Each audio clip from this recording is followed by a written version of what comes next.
So una po, no, pakilala po muna ako. Ako nga pala si Arnel Rabina. No? Dati po ako employee ng almost 20 years. So ito po ito naman po yung aking family. Ayan nga po si Nancy, no, may isa po kaming anak. Then yun po, may alaga rin po kaming aso. Yan po yung family ko. Then sila rin po yung DPSY ko. Kaya namin ginagawa itong business.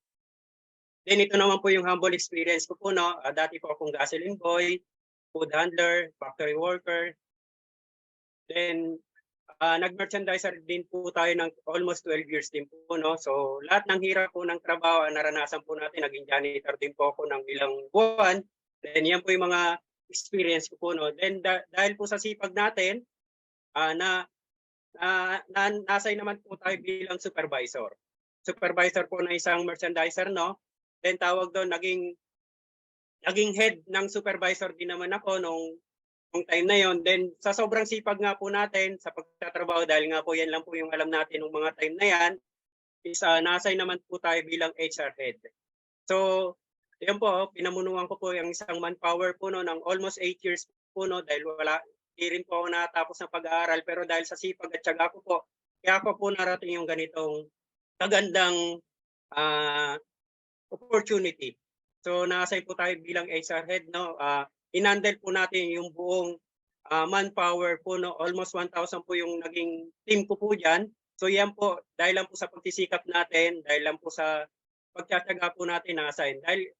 Pero dahil po diyan, tawag doon, hindi rin po tayo tumagal diyan dahil nga po maliit lang din po yung sahod. Kaya po naisipan ko na rin po diyan na mag-resign. So dahil nga po umalis si Nancy po no, nag-resign po tayo diyan. Then nag-online seller na lang po ako. So nag-online seller po ako, no. So yan po yung humble experience ko naman po. Ayan. Grabe, no? Sino po dito yung mga empleyado pa hanggang ngayon? Grabe, kahit pala gaano katagal tayo sa ating company, no? Ang wala pa rin magiging ipon kung talagang nandito tayo sa Pilipinas. Kaya naisipan ko na OFW. Pakilala muna po ako sa inyo. My name is Nancy Rabina. Dating OFW na ngayon hindi na po bumalik dahil nakilala ko yung company na meron ako ngayon. And ito yung aking family. Ayan, ito yung mga kasama ko sa ibang bansa. Isa po akong factory worker. Grabe yung hirap, no? Maganda lang pakinggan na nasa ibang bansa ka. Pero sino po ba dito yung mga OFW? Ayan, pwede pong pakitype. Ayan, saludo po ako sa mga OFW kasi po talagang nagsasakripisyo po sila para mabigyan ng magandang kinabukasan yung pamilya nila. Pero minsan, talagang titiisin nila yung hirap na malayo sa pamilya, maibigay lang yung mga pangangailangan ng family nila dito sa Pilipinas. So sa ibang bansa, doon ko na-experience yung hirap na malayo sa pamilya. Yun yung first time kong malayo na napakahirap bilang isang nanay na iwanan mo yung anak mo nang wala pang kaalam-alam dito. Pero dahil gusto mo silang mabigyan ng magandang buhay, titiisin mo yon. Na-experience ko dyan yung pagod, puyat, at talagang masakit yung katawan ko dahil sa trabaho. Pumapasok ako dyan ng puro sa lompas yung aking hita, no? Pero talagang iyon yung pinili kong journey, no, para mabigyan sila ng magandang buhay. And sobrang tiniis ko din dyan yung homesick na napakahirap dahil iba yung oras ng trabaho ko dyan at dito sa Pilipinas, iba yung oras nila, hindi ko sila gaanong nakakausap. At panggabi kasi ang na-assign ko dyan, 12 hours ako nagtatrabaho bilang isang factory workers. Diba, ang hirap po. Tapos, ang nangyari pa sa akin dyan, yung kinikita ko, hindi ko naman pala mapapauwi ng buo. Kasi po, napakalaki din po ng konsumo pala pagdating sa ibang bansa. Akala ko, mga OFW talagang malaki yung kita. Pero, doon mo pala may experience pag ikaw na talaga yung nandyan sa sitwasyon na maging OFW ka, no, na hindi mo pala lahat may papadala yung mga income mo nakikitain dyan dahil marami ka din pagagastusan. Lalo na sa Japan, ang laki ng konsumo. Yung mga pagkain dyan, hindi naman libre yung aking pagkain dyan. Pero dahil nga kailangan mong kumain din at magpalakas, ayan, gagastos ka din. Pati yung mga expensive mo sa bahay, sa kuryente, ganun din yung ginagawa ko, no? Binabayaran ko din yan. And sabi ko nadodoble yung pinaggagastusan namin na akala ko diyan po matutupad yung mga pangarap ko sa pamilya ko na patayo ng bahay na maganda. Pero naisip ko na wala naman akong natitirang kita dahil nga konti lang yung napapadala ko dito. Ang naipon ko diyan sa pagiging OFW, lupa na kapiraso lang. Hindi ko pa nga napapatayo ng bahay pero nag-decide na ako na bumalik po dito after 2 years sa Pilipinas. Kasi naisip ko na mahirap pala na malayo ka sa pamilya mo tapos ganun lang din yung nagiging income mo. So nag-usap kami ni husband na kung paano yung gagawin namin para hindi na kami magkalayo ni husband at ang pamilya ko. So nag-decide ako na umuwi po dito sa Pilipinas at magnegosyo na lang kami habang meron ngang inumpisahan si husband dito na negosyo na online. And din dito, nung na-experience ko na nandito na ako sa Pilipinas, wala pang 2 buwan na sunugan po kami. So yung naipon ko na perang konti na natira doon sa pinagtrabahuhan ko, so naubos din kasi nga dito malakas yung gastos at pinagawa pa namin yung bahay namin dahil wala kaming matitirahan dahil nga nasunog lahat na nadamay sa sunog. So nahirapan na naman po kami na talagang bumalik sa sa dati naming buhay, kung paano kami magsisimula. Pero hindi po doon titigil yung ating buhay, no? Syempre gagawa po tayo ng paraan na talagang meron tayong pagkakitaan. At eto nga po habang inumpisahan po namin yung aming negosyo dito sa Pilipinas na yung lupa na naipundar ko sa ibang bansa, na ibenta ko pa. Kasi nga po, di ba, nasunugan po kami, kailangan po namin na mag-start po ng aming buhay para meron kaming pagkakakitaan. Ginamit po namin yan pang negosyo din, yung pinagbentahan at the same time, yung iba po, pinagpagawa namin ng bahay. So nag-start kami ng ilang pirasong PS4, ayun, hanggang sa dumami ng dumami, lumaki ang kita namin. And doon po kami nakapag-start na mabuhay po ulit, no? And eto nga po, nung time na yon, buti na lang po, meron pang isang tao na nakapagpakilala sa amin dito sa company ng IM Worldwide. Hindi po namin kilala. Nung time na po yon, naghahanap po kami ng another na pagkakakitaan kasi nga sa panahon ngayon na nandito tayo sa Pilipinas, kailangan marami tayong pagkakakitaan, no? Marami tayong mga extra income bilang marami tayong pangarap sa buhay para may magandang kinabukasan yung magiging anak natin sa mga may pamilya na, no? And syempre, lahat ng magagandang pwedeng pagkakitaan papasukin natin. And buti na lang, merong isang tao na nag-invite sa amin dito sa company at nag-decide po kami na dito namin gawin yung aming business. Eto nga, hindi naman natin matutupad yung pangarap natin kung ipagdarasal natin. And sobrang nagpapasalamat kami kay Lord dahil dinala niya po kami dito kay IM Worldwide. At eto yung aming angel mentor, si Mentor Lab and Mentor Jen Rodriguez. Sila po, hindi po namin sila totally kakilala. Sa online lang po namin, sa Facebook lang po namin sila nakilala. And sobrang, ang ginawa lang po namin na decision is nagtiwala po kami sa kanila and nagtiwala po kami sa company na nakita po namin dahil nung na-present po sa amin yung business opportunity ng company, nagustuhan po namin talaga yung sistema nila. And nag-decide po kami na mag-Jade package. Kasi po nakita namin na maganda itong Jade package na to para magsimula ng isang malaking magandang opportunity na maibibigay sa amin ng company dahil nga nakita namin na marami itong benefits. Kaya ito yung kinuha namin. Pero wala kaming pera ng time na yan dahil nga, di ba, nagbenta lang po ako ng lupa and hindi naman ganun kalaki yung nabentahan ko and pinagnegosyo ko nga ng PS4 namin mag-asawa and the same time pinagpagawa namin ng bahay. So walang natira doon sa pinagbentahan namin. And noong time na yan, wala kaming pera pero ginawan po namin ng paraan ni husband. Kasi gustong-gusto talaga namin yung Jade package. Ang ginawa po namin, nangutang po kami sa aking kapatid. No? Buti na lang po, nagtiwala din po yung kapatid ko sa amin. Kasi kung hindi po sila nagtiwala, wala po kami dito sa IM Worldwide. Siya po din yung naging isang way para matulungan po kami mag-asawa. And sobrang, ngayon proud na proud po sila sa amin, no? And then, habang ginagawa namin yung business, na-focus kami sa pagbebenta. Kasi nung time na yun, di ba, nag-online selling kami, ito yung sinasabay namin. Yan din Ayan. kasi yung strength namin on yung pag-online selling.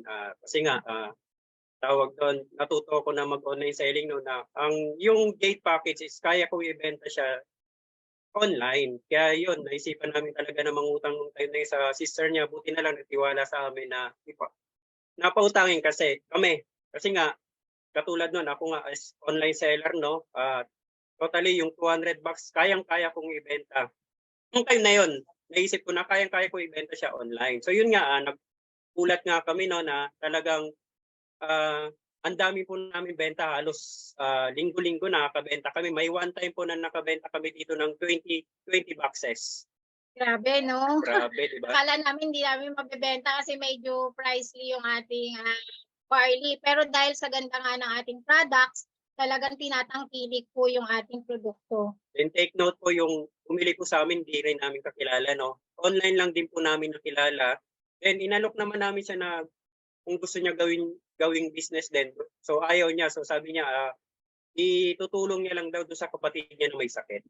So yun po, no, halos araw-araw kami may benta niyan. Yung gate package namin, mabilis namin na naubos. Pero nung time na yan, naisip namin na tawag doon, hindi lumalaki yung team namin kasi nga umokus lang kami doon sa pagbebenta ng products. And nakita namin yung mga top mentor namin dito na talagang ang lalaki ng kinikita. So kami, more on benta-benta lang. Hindi namin matutupad yung mga pangarap namin dahil sa pagbebenta ng products. So dahil nga hindi kami nagtitraining nung time na yan, ang focus talaga namin noon is may benta lang yung gate package namin. Then bumalik kami sa bumalik kami doon sa aming mentor, nag-guest mentor kami. So yan po no, nung nag-guest mentor po kami, halos araw-araw po namin kasama yung mentor namin. Kung saan po sila pumunta, nandun din po kami. Kung saan may IBP, saan po pwedeng may mapatapan, pupunta kami. Kahit na malayo yung lugar na yun, sumasama lang kami. Kasi nga, gusto namin na kumita rin na katulad ng mga mentors namin. So yan po, no, kasama namin na dyan yung mga mentor namin. Nag-IBP sila sa iba't ibang lugar. Sumasama lang kami para matuto kami ano yung ability namin na yung ability namin na mapalaki yung aming team. So yan nag-attend nga kami ng mga IBP, yan kasama namin sila Mentor Chow, yung team namin, yung mga mentors, top mentors natin, sila Mentor JC, no. Sila talaga yung mga tumutulong sa amin nung time na yan. So umatin lang kami ng mga training, offline, online.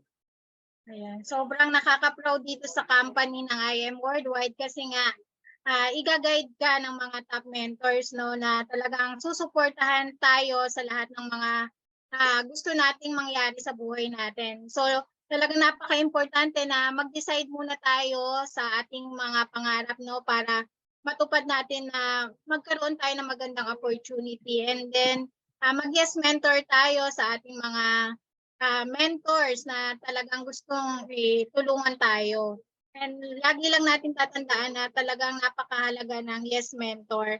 And then habang ginagawa namin yung business, ayan, kumikita na kami ng per week na 27,000. Grabe, napakalaking tulong po sa amin ng family ko na isang OFW before na hindi na nakabalik sa ibang bansa dahil mas nag-focus na lang dito dahil malaki nga yung kinikita namin dito.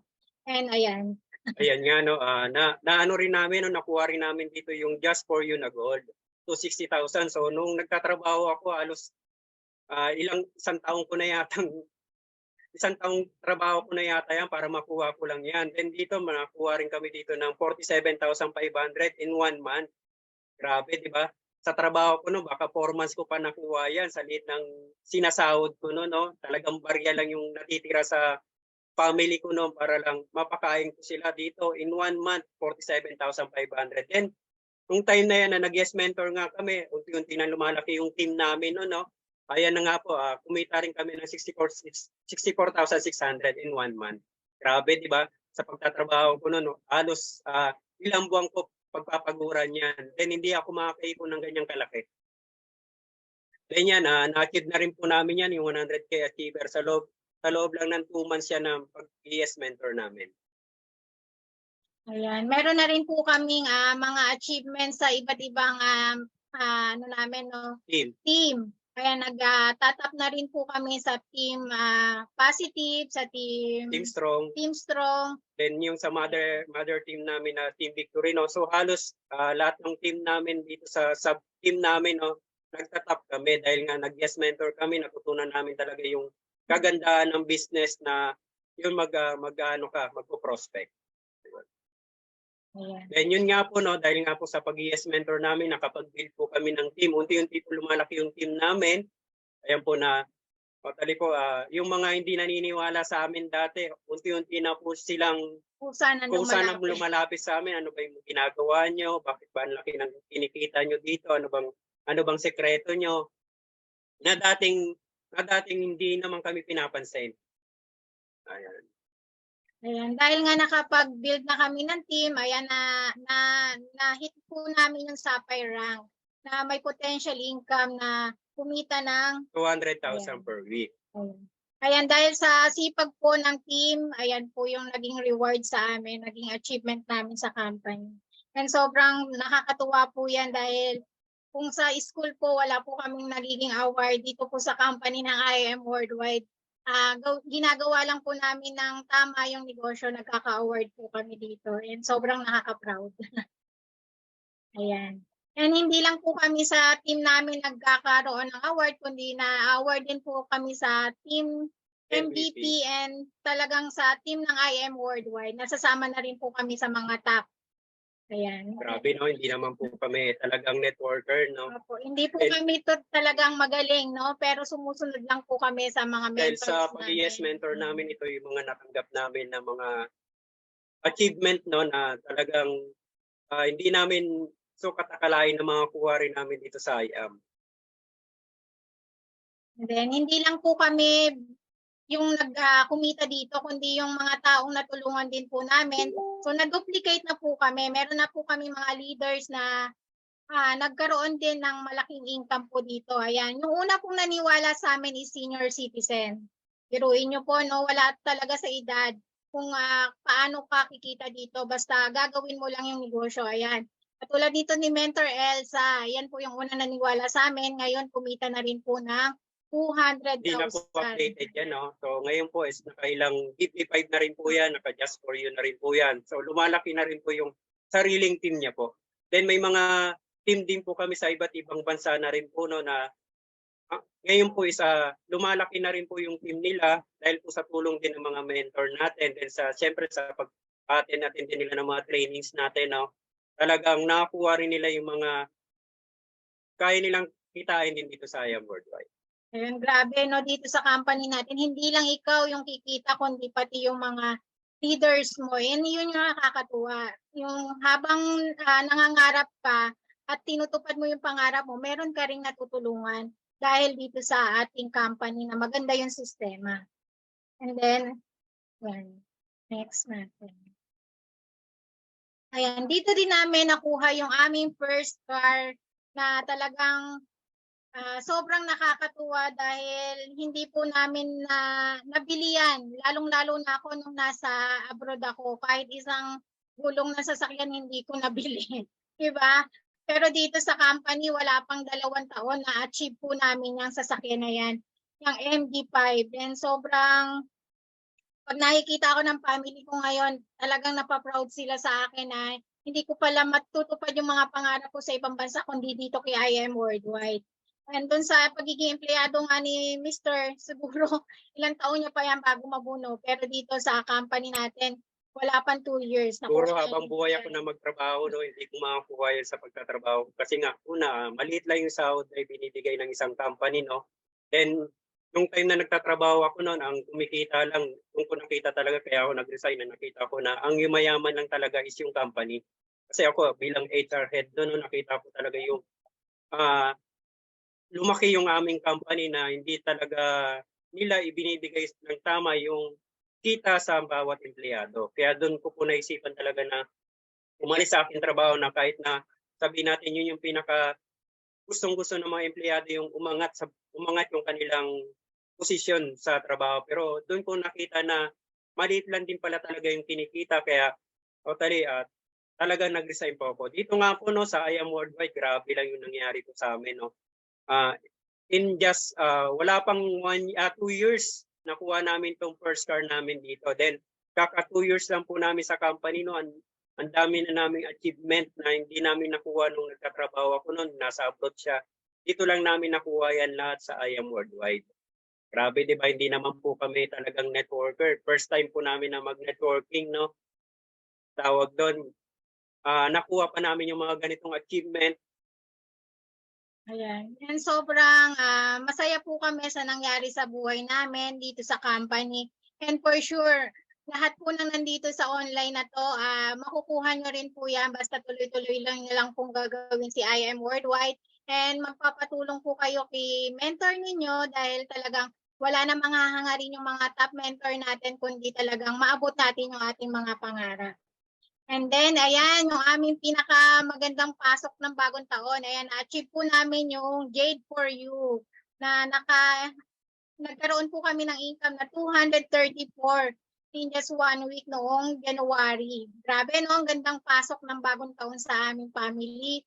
And sobrang laking pang-umpisa para sa amin ng pamilya ko sa buong taon na ito. Ayan. Grabe, 234,000. Diba? Hindi mo akalain na makakuha ng dating OFW, then 20 years na nagtrabaho ako nun, wala akong ganyang kalaking hawakang pera, kundi dito lang sa I Am Worldwide. Grabe, di ba? In 1 week lang po yan. Grabe. Oh, grabe, no? Talagang binago po yung buhay namin dito ng ating company. Akala namin hindi po namin matutupad yung mga pangarap namin na mga ganitong achievement sa buhay namin, no? Ito nga 234,000, 2 months ko yan bago kitain. Hindi ko pa yan makukuha ng buo. Ayan, grabe, no? Pero dito, nahawakan ko yan ng buong buo. At talagang sobrang nakaka-proud na meron kaming nagiging income na talagang sobrang extraordinary. And sobrang masarap sa pakiramdam. Ayan. Ayan nga, and habang ginagawa namin yung pag-share ng ating opportunity, ayan na, na-hit po namin, ayan, na-unlock po namin yung 500K circle dito sa company. And soon po, syempre, nangangarap kami na maging million po yan. And then, tuloy-tuloy po namin kasing gagawin yung ating business opportunity kasi yun po yung sikreto, yung magtuloy-tuloy po tayo sa ating pag-abot sa pangarap natin kung talagang malaki yung pangarap natin para mabago yung buhay ng pamilya natin. Yun, dinideclare namin yan na ngayong year is 1 million circle na rin po kami, no? Then yan po, no? Then syempre, ang isa sa goal din namin is mag-rank up as Ruby. So yun po yung pinaka goal namin ngayon. Then syempre, mapalaki yung team, maparami din yung team, marami matulungan pa, no? Na hindi lang yung kami yung kikita rin yung buong team namin. Ayan. Grabe po, no? Talagang ito po yung maiiwan namin sa inyo, no? Trust in the Lord with all your love, and with all your heart, and lead Lord sa lahat ng gagawin natin sa buhay natin. At talagang ibibigay niya yung para sa atin kapag nakita niya na yung puso mo is buong buo, na talagang may gustong marating at na talagang nagtitiwala ka sa Kanya. Ayan. And thank you po mga mentors. I hope po na meron kami naiwan na magandang share sa inyo. Ayan. Thank you po sa inyo and thank you Miss Erica Sureda sa ating Diamond Mentor, no, sa privilege na makapag-share po sa inyo dito sa Team Eagle, no. Then laking pasasalamat namin na na-share namin din yung journey namin dito sa I Am Worldwide. Thank you po.